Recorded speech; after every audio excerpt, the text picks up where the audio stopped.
ሰላም ጤና ይስጥልኝ ማርቲ ነኝ። ዛሬ ማዘጋጅላችሁ የተጠበሰ የቀይ ድንች ነው። በጣም በአጭር ጊዜ ውስጥ የሚደርስ ነው። አብረን እንከታተለው።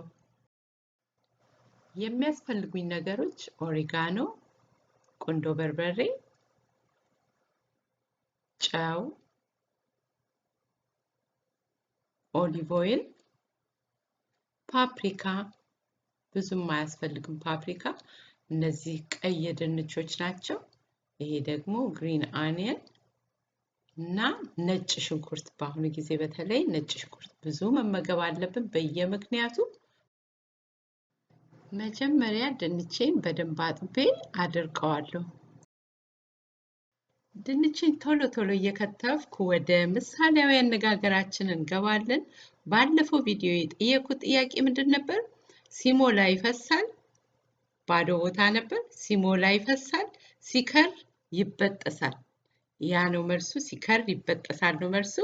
እና መጀመሪያ የመለሰችው ታፈራው ይመር።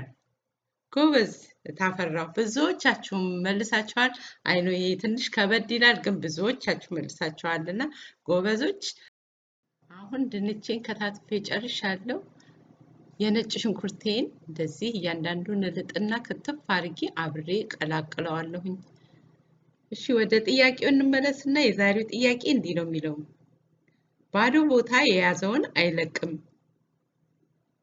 1 2 3 4 ብላችሁ መመለስ ትችላላችሁ። ቁጥር 1 ሞኝና ወረቀት የያዘውን አይለቅም። 2 ብልህና ወረቀት የያዘውን አይለቅም። 3 ብልጥ የያዘውን አይለቅም።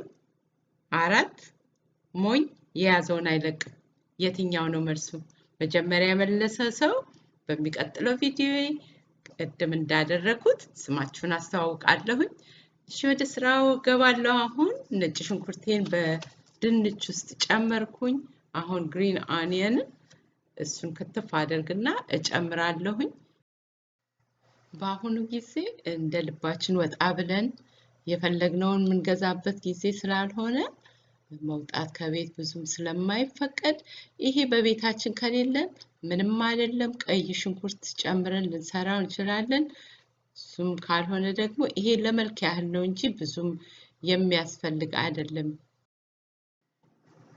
በዚህ ላይ አሁን ፓፕሪካ ጨምራለሁ። ይሄ ቀይ እንዲሆን ትንሽ ነው ደግሞ የጨመርኩት፣ ብዙም አልጨመርኩም።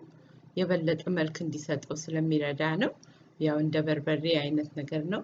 ቀጥዬ ደግሞ ትንሽ ቁንዶ በርበሬ ጠብ አደረኩ። ጨው ይወዳል ድንች፣ ጨው ይወዳል እና ጨው ጨምሬያለሁኝ። ኦሬጋኖ እጨምራለሁኝ። 1 የሻይ ማንኪያ ወይም ግማሽ የሻይ ማንኪያ የሚያክል ጨምርና በላዩ ላይ ደግሞ ዘይት እጨምራለሁ። ዘይትም በጣም ያስፈልገዋል። 1 3 ማንኪያ ወይም 2 የሾርባ ማንኪያ ያህል አደርጋለሁኝ። ይሄንን በቃ ኦቨን ውስጥ ብቻ ማስገባት ነው። በጣም ቀላል አይደል? አንዴ ከተሰራ እርግጠኛ ነኝ በ10 ደቂቃ ውስጥ ነው የሚያልቀው ስለሚጣፍጥ ሁሉም በቃ። እኔ ደግሞ ዛሬ ሰራው በጣም ትንሽ ነው። እቺን አሁን እንደዚህ አድርጌ ኦቨን ውስጥ ለ20 ደቂቃ በደንብ አበስለውና ከዛ ደግሞ ገልበጥ አድርገዋለሁኝ። በሁለቱም ሳይድ ከለሩ ያማረ የተጠበሰ ድንች እንዲሆንልኝ።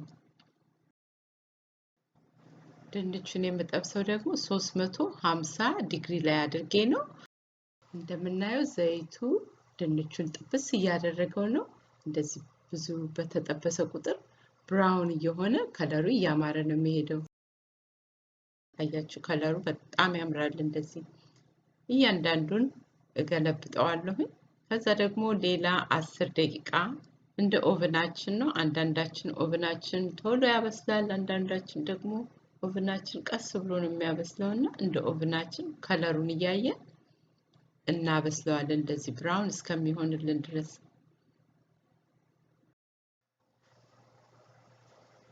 አሁን በስሏል፣ አወጣሁት።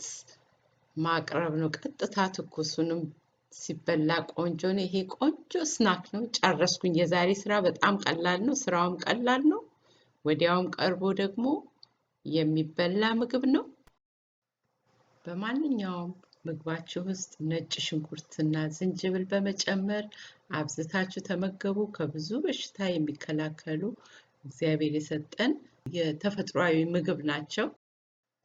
ለዛሬ ቪዲዮዬን እዚህ ላይ ጨርሳለሁ። የእግዚአብሔር ጥበቃ በሁላችሁም ላይ ይሁን።